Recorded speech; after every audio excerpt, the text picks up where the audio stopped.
Hi, I'm Andy Jones, content editor for Plaid's online education program, Let's Paint. And today we're going to paint a spring meadow. It's a nice abstract landscape. You're going to learn how to create a textured background that's going to make the painting even easier for you to do. I'm going to teach this using FolkArt acrylic paints, and I'm going to show you how a shop towel can be a painter's best friend. So come on, let's paint.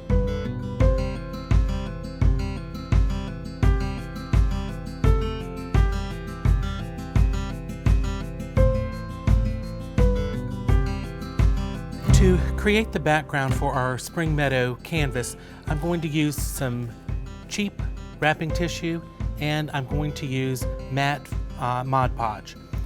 It's a very simple technique. I've put some Mod Podge in a bowl so that it's easier to load my brush with. So I'm going to pick up the matte Mod Podge on my brush and I'm going to apply it to my canvas. I want to put a nice coat on there and brush it out. You don't want to leave puddles on there, but don't leave any dry areas on the canvas. So work quickly. This is a 12 by 12 stretched canvas. You can actually do this design on other size canvases if you want to, or if you want to do it on the lid of a box or even a canvas board, that's fine. So I'm going to take the cheap wrapping tissue and I'm going to wad it up into a ball and then smooth it back out. And when you smooth this out, you're simply going to press the tissue onto the canvas and start in the center and kind of smooth it out a little bit. You want to make sure that you have what I would call mid-sized wrinkles in your tissue paper. You don't want huge wrinkles and you don't want a lot of super fine wrinkles. But then take your brush loaded with the Mod Podge and start in the center of the canvas and brush toward the edges and smooth out the tissue somewhat. You want to leave the wrinkles in. The Mod Podge is going to adhere the tissue to the canvas and lock all the wrinkles in place. So once you have brushed the Mod Podge all over the top of the tissue, you're going to let your canvas dry at this point. Okay, my textured background is dry and I have simply pulled off the excess tissue from around the edge of my canvas. So this is dry and ready to be base coated. So I'm going to use FolkArt Acrylic in the color Aqua, load it up on a big flat brush and just simply paint the entire surface of the canvas with Aqua. You need to make sure that you fill in both sides of any wrinkles because we want the canvas completely covered in paint. When we start to actually paint the landscape, this textured background, having already been undercoated, will make the painting of the design a little easier for you. You don't have to worry about filling in everything because we're doing it right now with this base coat. And again, I'm just using the regular formula of FolkArt and the color is Aqua. I think it makes a really nice background for this spring landscape. Don't have to worry about painting the edges, as we'll do that after the design is painted.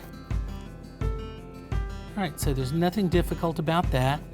Just check it over once before you put your brush away to make sure it's all covered, and that looks good to me. So I'm going to set this aside to dry. Okay, I've taken a minute to clean up my work area, washed my brush, and I have now gotten out my colors to start my Spring Meadow landscape. I have titanium white, aqua, ultramarine, and Persian blue on my palette. We're going to start painting the sky using those colors and a 1-inch flat brush. I want you to hold your brush like you'd grip a magic wand, because for the painting of the sky, your 1-inch flat is your magic wand. So I'm going to basically turn my canvas upside down to start painting my sky. I'm going to pick up some titanium white and some aqua on the flat brush, and I'm just going to brush mix these together. I want to make a little bit lighter aqua color, and I'm going to start in scrubbing this color on next to the tree line. And I'm not worried if I get a little bit into the trees. Just want to make sure that my light color is going to be next to the trees. And then, using a really technical term, I'm scrubbing the paint into the canvas. So this is where the textured background is doing a lot of the work for me. But just scrub this light color into the canvas. Again, it's a mixture of titanium, white, and aqua. Pick up some more paint on my brush, and now I'm going to wipe my brush off on a towel and pick up some brilliant ultramarine and some Persian blue on my brush. Just mix the ultramarine and Persian blue together, and I'm going to start at the top of the sky, and I'm going to scrub this down to where it meets the aqua and white mixture. Now, if you want your sky to have a little bit more of a green cast to it, pick up a little bit more of the Persian blue. If you want it a little bit more on the royal blue side, pick up some more ultramarine. But you're just going to scrub these on, and you don't quite have to fill in the whole canvas, but just want to scrub these colors together where they join up. Then here's where we work our magic. I'm going to take a spray mister bottle with water, and I'm going to spritz the canvas, and I want to use a blue shop towel. And I like to think of these as your magic blue towels, because you're going to kind of fold it up, and you're simply going to rub where the darker blues and lighter blues come together. This is the easiest way to blend colors on a canvas. Just doesn't get much easier than that. Okay, so I'm going to turn the canvas right side up, and I see that I've got a number of areas there that are kind of missing a little bit of paint. So I'm going to take my mister bottle and spritz it with some water again. And I'm going to fold my magic blue towel to a clean spot, and I'm just going to come back and give those little areas another little rub, and it's really softening up the areas that didn't have any paint there. Okay, now taking my 1-inch brush, I'm going to pinch it and wipe the excess paint out of the brush, getting as much off of the brush as I can. I don't want to put the brush in water because that's going to thin my paint down. I just want to get the excess paint off the brush, which I think I've done a pretty good job of that now. And I'll set that towel aside, and I'm going to come over to my palette, and I'm just going to pick up some titanium white on one side of the brush, and again hold my brush like a magic wand, and I'm going to begin to form the clouds in the sky. And I want to put my brush a little bit below the top edge of where my cloud's going, so that I can push toward the top of the cloud. So I'm going to start here, and I want to push forward so that I don't get a nice round edge on the top of the cloud. You don't want marshmallow shaped clouds. So just kind of push the paint along, and you'll end up with a nice irregular shape to your cloud. Start just a little bit below where you want the top of the cloud to be, and then just push the paint along. Okay, now your cloud's not done at this point. This is just step one. So I'm going to take a clean shop towel and my spray bottle of water. I'm going to give the bottom of the clouds just a little spritz, and take the magic blue towel and just lightly rub and blend the bottom of the cloud. Don't do too much or you'll rub all the color off. I'm going to wipe my brush off. I'm going to pick up some more titanium white, and I'm going to come back and I'm going to reinforce the cloud shape. So start just a little below where I want the cloud top to be, and then push forward so that I do have an irregular shape to the cloud. And pick up some more white, add a little bit of brighter white over here. I always push out. Then I can take my magic blue towel. This time, since I'm working quickly, I can just slightly come in and just blend a very little bit. And that's all we need to do for the sky. It's a very abstract cloud formation, but I'm going to next wipe out my brush and put some greens on my palette and get ready to paint some trees. I'm going to add some sap green to my palette. I'm going to add a little dioxazine violet to my palette.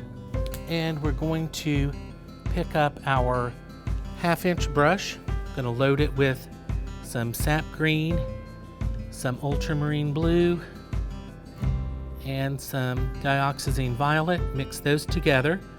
What I'm making is a nice dark blue-green color.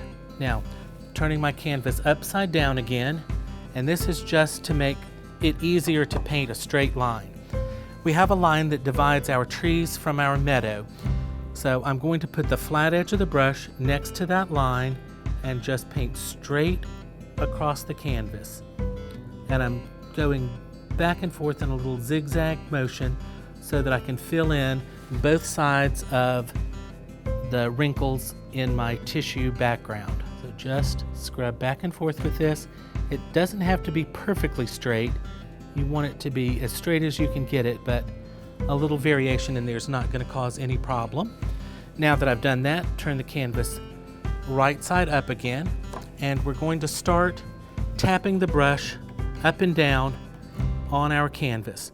And I want to do this so that it starts to make the bristles spread apart, so that when we get to the top of the trees, we don't have a regular solid line of trees at the top. They're going to be broken up and a little bit fluffy. You got to think little tree shapes as you're doing this. So keep picking up the sap green, ultramarine, and dioxazine violet on your brush.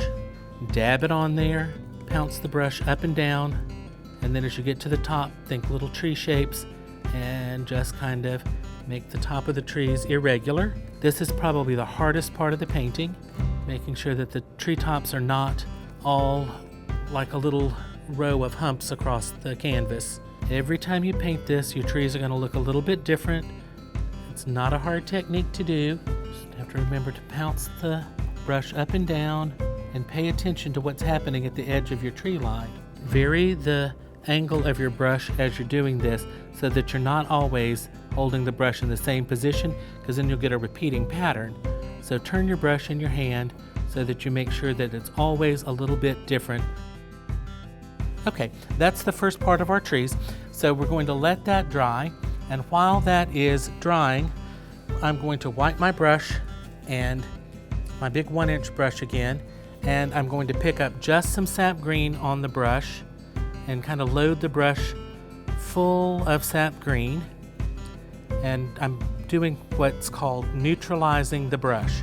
I don't want to clean the brush out, but I want to get rid of that kind of blue and white that I had in the brush. So by loading the brush and wiping it out on my magic blue towel, I will have changed the brush from blue to green. So now I'm going to pick up just the sap green on my brush, and I'm going to paint the entire foreground meadow. Just start right next to the tree line, and again I'm doing the back and forth motion of the brush so that I get paint on both sides of the wrinkles in the tissue background. And then I'm just going to paint the meadow. Nothing special here, just fill in the whole foreground with the sap green. Now, if you leave a little spot, don't worry about it, because we're going to take care of that in just a moment. But again, just fill in the meadow with sap green. This particular painting, the background does so much of the work for you. It's so easy, and I think it's something that you'll really enjoy doing over and over and over. If you want your meadow a little different color, you could pick out a different green to use, but this sap green is so pretty. All right, now we've got our foreground painted, so I'm going to take my spray mister bottle and just spritz the meadow a little bit, and then I'm going to take the magic blue towel and I'm going to soften the sap green into the canvas. So this will help fill in any of those little spots you might have missed. Plus you'll get some nice variation in the green from rubbing some off and having some of the aqua background show through. So at this point it will be a good time to let your entire canvas dry. I've let my meadow dry and I've cleaned up my workspace and I've put out some new fresh paint on my palette. So the first thing I'm going to do is to add some blue and purple into our trees. So I'm going to use some ultramarine blue and a little Persian blue, mix those together on my palette, and I'm going to pick up some dioxazine violet and just the tiniest little bit of titanium white. Now I've got a little bluish purple color here, and I'm going to just start tapping my 1/2-inch brush again, and I'm going to start at the base of my trees, and I'm just going to tap this kind of dark bluish color on, and I'm not going to go all the way to the top of the tree line, and I'm not going to follow the top of the tree line either. I want something that's got a little bit different shape to it, and I'm just going to carry this color down to the division between the trees and the meadow. Just tapping again. This is just adding that kind of reflective blue color that you sometimes see in a bank of trees. This is really not setting out to be a realistic landscape. It's much more of an abstract landscape, more of a mood painting. And then again, just coming right along the base of the tree line, tapping some of these blue shadows in there. Don't want to fill in the entire area completely, just giving a suggestion of some shadowing in there. Can pick up a little bit more dioxazine violet and a little bit more white to make a more purpley color, and then just here and there add in some of this violet, just a few here and there, not everywhere, just adding some interest to the painting. Okay, so I'm done with my trees now. There was nothing difficult about those. I'm going to go back to my 1-inch flat brush. This is what we've been doing the sky with. I'm going to come back and I'm going to reinforce the clouds again. So you're never really finished with anything until you decide that it's exactly the way you want it. You can always come back and add to it. So I want my clouds to be a little brighter white. So I'm going to start, and again, pushing away from the edge of the clouds. And I'm like that much, much better. It's nice bright white. And again, just kind of scrubbing. And I could spritz with some water and rub that at the bottom, but I think I'm liking that just fine. So I'm not going to do that. But if you, when you're painting this, if you think the bottom of your clouds is too heavy, spritz it with some water and rub it with your magic blue towel. All right, now I am going to rinse my brush out in water, and I'm going to blot it on my towels. So we're going to start to paint the foreground now. So I'm going to come over to my palette. I'm going to pick up a little bit of sap green on the brush, and I'm going to wipe that out. So I've neutralized the brush, getting rid of the white that was in it and replacing it with green. And now I'm going to pick up some yellow citron on my flat brush. Don't want too much paint, so I'm pulling it away from the puddle of paint so that I have a small amount of paint on the brush. I can wipe some excess off just to make sure it's not overloaded. And this time we're going to just begin to dry brush or skim some green into our meadow. So I'm going to start along the division between the meadow and the trees, just kind of scrubbing it on. I can see that there's not too much paint on my brush, which is good. Just going to kind of come maybe 3/4 or a little bit more of the way across the top. Then with a very small amount of paint on my brush, you can see that there's not a lot of paint there. I'm going to set my brush down and pull down.